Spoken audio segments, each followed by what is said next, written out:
Olá, sejam bem-vindos ao canal Lendo com a Beth. Conto de Machado de Assis, O Espelho. Esboço de uma nova teoria da alma humana. Narração, Beth Gravina.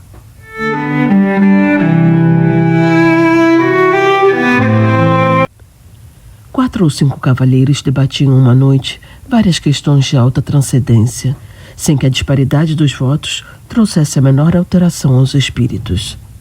A casa ficava no Morro de Santa Teresa, a sala era pequena, alumiada às velas, cuja luz fundia-se misteriosamente com o luar que vinha de fora.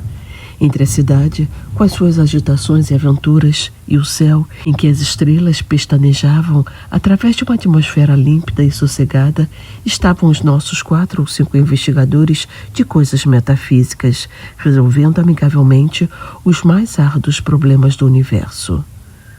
Por que 4 ou 5? Rigorosamente, eram 4 os que falavam, mas, além deles, havia na sala um quinto personagem, calado, pensando, cochilando, cuja espórtula no debate não passava de um ou outro resmungo de aprovação. Esse homem tinha a mesma idade dos companheiros, entre 40 e 50 anos, era provinciano, capitalista, inteligente, não sem instrução e, ao que parece, astuto e cáustico. Não discutia nunca e defendia-se da abstenção com um paradoxo, dizendo que a discussão é a forma polida do instinto batalhador que jaz no homem, como uma herança bestial, e acrescentava que os serafins e os querubins não controvertiam nada e, aliás, eram a perfeição espiritual e eterna. Como desse esta mesma resposta naquela noite, contestou-lhe um dos presentes e desafiou demonstrar o que dizia, se era capaz. Jacobina, assim se chamava ele, refletiu um instante e respondeu: pensando bem, talvez o senhor tenha razão. Vai senão quando, no meio da noite, sucedeu que este casmurro usou da palavra e não 2 ou 3 minutos, mas 30 ou 40. A conversa, em seus meandros, veio a cair na natureza da alma, ponto que dividiu radicalmente os 4 amigos. Cada cabeça, cada sentença, não só o acordo, mas a mesma discussão tornou-se difícil, se não impossível, pela multiplicidade das questões que se deduziram do tronco principal e um pouco, talvez, pela inconsistência dos pareceres. Um dos argumentadores pediu a Jacobina alguma opinião, uma conjectura ao menos. Nem conjectura, nem opinião, redarguiu ele. Uma ou outra pode dar lugar a discernimento, e como sabem, eu não discuto. Mas se querem ouvir-me calados, posso contar-lhes um caso de minha vida em que ressalta a mais clara demonstração acerca da matéria de que se trata. Em primeiro lugar, não há uma só alma, há 2. 2? Nada menos de 2 almas. Cada criatura humana traz 2 almas consigo, uma que olha de dentro para fora, outra que olha de fora para dentro. Espantem-se à vontade, podem ficar de boca aberta, dar de ombros, tudo. Não admito réplica. Se me replicarem, acabo o charuto e vou dormir. A alma exterior pode ser um espírito, um fluido, um homem, muitos homens, um objeto, uma operação. Há casos, por exemplo, em que um simples botão de camisa é a alma exterior de uma pessoa. E assim também a polca, voltarete, um livro, uma máquina, um par de botas, uma cavatina, um tambor, etc. Está claro que o ofício dessa segunda alma é transmitir a vida como a primeira. As 2 completam o homem, que é metafisicamente falando uma laranja. Quem perde uma das metades perde naturalmente a metade da existência. E casos há, não raros, em que a perda da alma exterior implica da existência inteira. Shylock, por exemplo, a alma exterior daquele judeu eram os seus ducados. Perdê-los equivaleria a morrer. Nunca mais verei o meu ouro, diz ele a Tubal. É um punhal que me enterras no coração. Vejam bem esta frase. A perda dos ducados, alma exterior, era a morte para ele. Agora é preciso saber que a alma exterior não é sempre a mesma. Não? Não, senhor. Muda de natureza e de estado. Não aludo a certas almas absorventes, como a pátria com a qual disse o Camões que morria, e o poder que foi a alma exterior de César e de Cromwell. São almas enérgicas e exclusivas, mas há outras, embora enérgicas, de natureza mutável. Há cavalheiros, por exemplo, cuja alma exterior, nos primeiros anos, foi um chocalho ou um cavalinho de pau, e mais tarde uma provedoria de irmandade, suponhamos. Pela minha parte, conheço uma senhora, na verdade gentilíssima, que muda de alma exterior 5, 6 vezes por ano. Durante a estação lírica é a ópera. Cessando a estação, a alma exterior substitui-se por outra. Um concerto, um baile do cassino, a Rua do Ouvidor, Petrópolis. Perdão, essa senhora quem é? Essa senhora é parenta do diabo e tem o mesmo nome. Chama-se Legião. E assim outros mais casos. Eu mesmo tenho experimentado dessas trocas. Não as relato, porque iria longe. Restrinjo-me ao episódio de que lhes falei. Um episódio dos meus 25 anos. Os 4 companheiros ansiosos de ouvir o caso prometido esqueceram a controvérsia. Santa curiosidade. Tu não és só a alma da civilização, és também o pomo da concórdia. Fruta divina de outro sabor que não daquele pomo da mitologia. A sala, até há pouco ruidosa de física e metafísica, é agora um mar morto. Todos os olhos estão no Jacobina, que conserta a ponta do charuto, recolhendo as memórias. Eis aqui como ele começou a narração. Tinha 25 anos, era pobre e acabava de ser nomeado alferes da Guarda Nacional. Não imaginam o acontecimento que isso foi em nossa casa. Minha mãe ficou tão orgulhosa, tão contente. Chamava-me o seu alferes. Primos e tios, foi tudo uma alegria sincera e pura. Na vila, note-se bem, houve alguns despeitados, choro e ranger de dentes, como na escritura. E o motivo não foi outro, senão que o posto tinha muitos candidatos e que esses perderam. Suponho também que uma parte do desgosto foi inteiramente gratuita, nasceu da simples distinção. Lembra-me de alguns rapazes que se davam comigo e passaram a olhar-me de revés durante algum tempo. Em compensação, tive muitas pessoas que ficaram satisfeitas com a nomeação. E a prova é que todo o fardamento me foi dado por amigos. Vai então uma das minhas tias, Dona Marcolina, viúva do capitão Peçanha, que morava a muitas léguas da vila, num sítio escuso e solitário, desejou ver-me e pediu que fosse ter com ela e levasse a farda. Fui acompanhado de um pajem que daí a dias tornou a vila, porque a tia Marcolina apenas me pilhou no cíncio, escreveu a minha mãe dizendo que não me soltava antes de um mês, pelo menos. E abraçava-me, chamava-me também o seu alferes. Achava-me um rapagão bonito. Como era um tanto patusca, chegou a confessar que tinha inveja da moça que houvesse a ser minha mulher. Jurava que em toda a província não havia outro que me pusesse o pé adiante.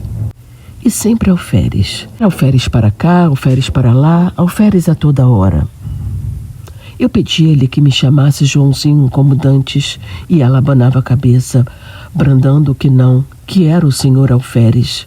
Um cunhado dela, irmão do finado Peçanha, que ali morava, não me chamava de outra maneira. Era o senhor alferes, não por gracejo, mas a sério e à vista dos escravos, que naturalmente foram pelo mesmo caminho.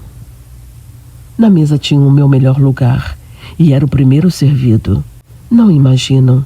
Se lhes disser que o entusiasmo da tia Marcolina chegou ao ponto de mandar pôr no meu quarto um grande espelho, obra rica e magnífica, que destoava do resto da casa, cuja mobília era modesta e simples. Era um espelho que lhe dera a madrinha e que esta herdara da mãe, que o comprara a uma das fidalgas vindas em 1808 com a corte de Dom João VI. Não sei o que havia nisso de verdade, era a tradição. O espelho estava naturalmente muito velho, mas via-se-lhe ainda o ouro, comido em parte pelo tempo, uns delfins esculpidos nos ângulos superiores da moldura, uns enfeites de madrepérola e outros caprichos do artista, tudo velho, mas bom. Espelho grande? Grande. E foi, como digo, uma enorme fineza, porque o espelho estava na sala, era a melhor peça da casa. mas não houve forças que a demovessem do propósito. Respondia que não fazia falta, que era só por algumas semanas. E, finalmente, que o Sr. Alferes merecia muito mais. O certo é que todas essas coisas, carinhos, atenções, obséquios, fizeram em mim uma transformação que o natural sentimento da mocidade ajudou e completou. Imaginam, creio eu? Não. O Alferes eliminou o homem. Durante alguns dias, as duas naturezas equilibraram-se. Mas não tardou que a primitiva cedesse à outra. Ficou-me uma parte mínima de humanidade. Aconteceu então que a alma exterior, que era dantes o sol, o ar, o campo, os olhos das moças, mudou de natureza e passou a ser a cortesia e os rapapés da casa, tudo o que me faltava do posto, nada do que me faltava do homem. A única parte do cidadão que ficou comigo foi aquela que entendia com o exercício da patente. A outra dispersou-se no ar e no passado. Custa-lhes acreditar, não? Custa-me até entender, respondeu um dos ouvintes. Vá entender. Os fatos explicarão melhor os sentimentos. Os fatos são tudo. A melhor definição do amor não vale um beijo de moça namorada. E se bem me lembro, um filósofo antigo demonstrou o movimento andando. Vamos aos fatos. Vamos ver como, ao tempo em que a consciência do homem se obliterava, a do Alferes tornava-se viva e intensa. As dores humanas, as alegrias humanas, se eram só isso, mal obtinham de mim uma compaixão apática ou um sorriso de favor. No fim de 3 semanas era outro, totalmente outro. Era exclusivamente Alferes. Ora, um dia recebeu a tia Marcolina uma notícia grave. Uma de suas filhas, casada com um lavrador residente dali a 5 léguas, estava mal e à morte. Adeus, sobrinho. Adeus, Alferes. Era mãe extremosa, armou logo uma viagem, pediu ao cunhado que fosse com ela e a mim que tomasse conta do sítio. Creio que se não se fosse a aflição, disporia o contrário, deixaria o cunhado e iria comigo. Mas o certo é que fiquei só, com os poucos escravos da casa. Confesso-lhes que desde logo senti uma grande opressão, alguma coisa semelhante ao efeito de 4 paredes de um cárcere, subitamente levantadas em torno de mim. Era a alma exterior que se reduzia, estava agora limitada a alguns espíritos boçais. O Alferes continuava a dominar em mim, embora a vida fosse menos intensa e a consciência mais débil. Os escravos punham uma nota de humildade nas suas cortesias, que de certa maneira compensava a afeição dos parentes e a intimidade doméstica interrompida. Notei mesmo naquela noite que eles redobravam de respeito, de alegria, de protestos. Nhô Alferes, de minuto a minuto, Nhô Alferes é muito bonito. Nhô Alferes há de ser coronel. Nhô Alferes há de casar com moça bonita, filha de general. Um concerto de louvores e profecias que me deixou estático. Ah, pérfidos! Mal podia eu suspeitar a intenção secreta dos malvados. Matá-lo? Antes assim fosse. Coisa pior?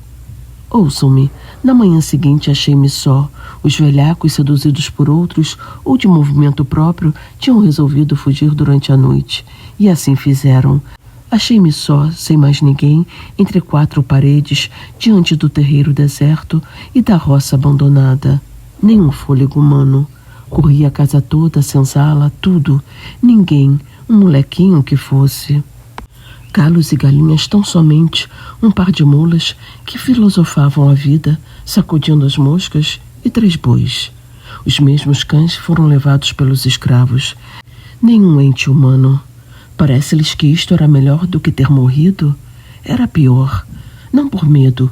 Juro-lhes que não tinha medo. Era um pouco atrevidinho, tanto que não senti nada durante as primeiras horas. Fiquei triste por causa do dano causado à tia Marcolina. Fiquei também um pouco perplexo, não sabendo se devia ir ter com ela para lhe dar a triste notícia ou ficar tomando conta da casa. Adotei o segundo alvitre, para não desamparar a casa e porque, se a minha prima enferma estava mal, eu ia somente aumentar a dor da mãe, sem remédio nenhum. Finalmente esperei que o irmão do tio Peçanha voltasse naquele dia ou no outro, visto que tinha saído havia já 36 horas. Mas a manhã passou sem vestígio dele. À tarde, comecei a sentir a sensação como de pessoa que houvesse perdido toda a ação nervosa e não tivesse consciência da ação muscular. O irmão do tio Peçanha não voltou nesse dia, nem no outro, nem em toda aquela semana. Minha solidão tomou proporções enormes. Nunca os dias foram mais compridos, nunca o sol abrasou a terra com uma obstinação mais cansativa. As horas batiam de século a século no velho relógio da sala, cuja pêndula tic-tac feria minha alma interior como um piparote contínuo da eternidade. Quando, muitos anos depois, li uma poesia americana, creio de Longfellow, e topei este famoso estribilho: Never, forever, forever, never. Confesso-lhes que tive um calafrio. Recordei-me daqueles dias medonhos.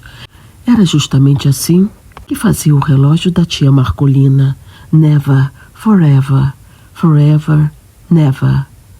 Não eram golpes de pêndula, era um diálogo do abismo, um cochicho do nada. E então de noite. Não que a noite fosse mais silenciosa. O silêncio era o mesmo que de dia, mas a noite era a sombra, era a solidão ainda mais estreita ou mais larga. Tic-tac, tic-tac. Ninguém nas salas, na varanda, nos corredores, no terreiro, ninguém em parte alguma. Riem-se. Sim, parece que tinha um pouco de medo. Oh, fora bom se eu pudesse ter medo. Viveria. Mas o característico daquela situação é que eu nem sequer podia ter medo, isto é, o medo vulgarmente entendido. Tinha uma sensação inexplicável. Era como um defunto andando, um sonâmbulo, um boneco mecânico. Dormindo era outra coisa. O sono dava-me alívio, não pela razão comum de ser irmão da morte, mas por outra. Acho que posso explicar assim esse fenômeno. O sono, eliminando a necessidade de uma alma exterior, deixava atuar a alma interior. Nos sonhos, fardava-me orgulhosamente no meio da família e dos amigos que me elogiavam o garbo, que me chamavam alferes. Tinha um amigo de nossa casa e prometia-me o posto de tenente, outro de capitão ou major, e tudo isso fazia-me viver. Mas quando acordava, dia claro, esvaía-se com um sono a consciência do meu ser novo e único, porque a alma interior perdia a razão exclusiva e ficava dependente da outra, que teimava em não tornar. Não tornava. Eu saía fora, a um lado e o outro, e ver se descobria algum sinal de regresso. Sœur Anne, ne veux-tu rien venir? Nada, coisa nenhuma. Tal qual como na lenda francesa, nada mais do que a poeira da estrada e o capinzal dos morros. Voltava para casa nervoso, desesperado, estirava-me no canapé da sala. Tic-tac, tic-tac. Levantava-me, passeava, tamborilava nos vidros das janelas, assobiava. Em certa ocasião, lembrei-me de escrever alguma coisa, um artigo político, um romance, uma ode. Não escolhi nada definitivamente. Sentei-me e tracei no papel algumas palavras e frases soltas para intercalar no estilo. Mas o estilo, como tia Marcolina, deixava-se estar. Sœur Anne, coisa nenhuma. Quando muito, via negrejar a tinta e alvejar o papel. Mas não comia? Comia mal, frutas, farinha, conservas, algumas raízes tostadas ao fogo, mas suportaria tudo alegremente se não for a terrível situação moral em que me achava. Recitava versos, discursos, trechos latinos, liras de Gonzaga, oitavas de Camões, décimas, uma antologia em 30 volumes. Às vezes fazia ginástica, outra dava beliscões nas pernas, mas o efeito era só uma sensação física de dor ou de cansaço e mais nada. Tudo silêncio, um silêncio vasto, enorme, infinito, apenas sublinhado pelo eterno tic-tac da pêndula. Tic-tac, tic-tac. Na verdade, era de enlouquecer. Vão ouvir coisa pior. Convém dizer-lhes que desde que ficara só, não olhara uma só vez para o espelho.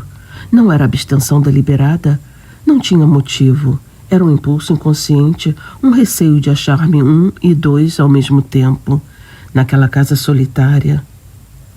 E se tal explicação é verdadeira, nada prova melhor a contradição humana. Porque no fim de 8 dias, deu-me na veneta de olhar para o espelho com o fim justamente de achar-me dois. Olhei e recuei. O próprio vidro parecia conjurado com o resto do universo. Não me estampou a figura nítida e inteira, mas vaga, esfumada, difusa, sombra de sombra. A realidade das leis físicas não permite negar que o espelho reproduziu-me textualmente com os mesmos contornos e feições. Assim devia ter sido, mas tal não foi a minha sensação. Então tive medo. Atribuí o fenômeno à excitação nervosa em que andava. Receei ficar mais tempo e enlouquecer. Vou-me embora, disse comigo, e levantei o braço com gesto de mau humor e ao mesmo tempo de decisão, olhando para o vidro. O gesto lá estava, mas disperso, esgaçado, mutilado. Entrei a vestir-me, murmurando comigo, tossindo sem tosse, sacudindo a roupa com estrépito, afligindo-me a frio com os botões, para dizer alguma coisa. De quando em quando olhava furtivamente para o espelho. A imagem era a mesma difusa de linhas, a mesma decomposição de contornos. Continuei a vestir-me. Subitamente, por uma inspiração inexplicável, por um impulso sem cálculo, lembrou-me. Se forem capazes de adivinhar qual foi a minha ideia, diga. Estava a olhar para o vidro com uma persistência de desesperado, contemplando as próprias feições derramadas e inacabadas, uma nuvem de linhas soltas, informes, quando tive o pensamento: não são capazes de adivinhar. Mas diga, diga! Lembrou-me de vestir a farda de alferes. Vestia, aprontei-me de tudo, e como estava defronte do espelho, levantei os olhos e não lhes digo nada. O vidro reproduziu então a figura integral. Nenhuma linha de menos, nenhum contorno diverso.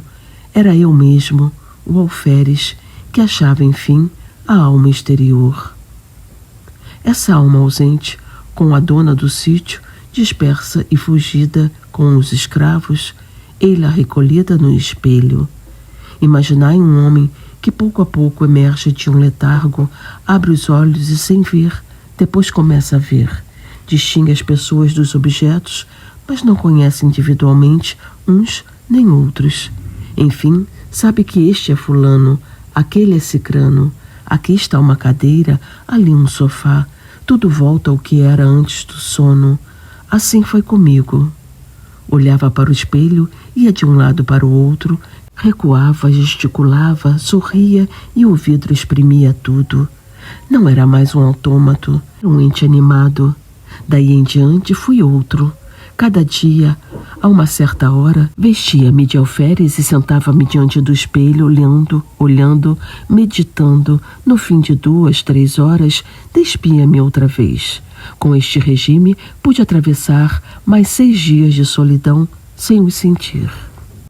Quando os outros voltaram a si, o narrador tinha descido as escadas.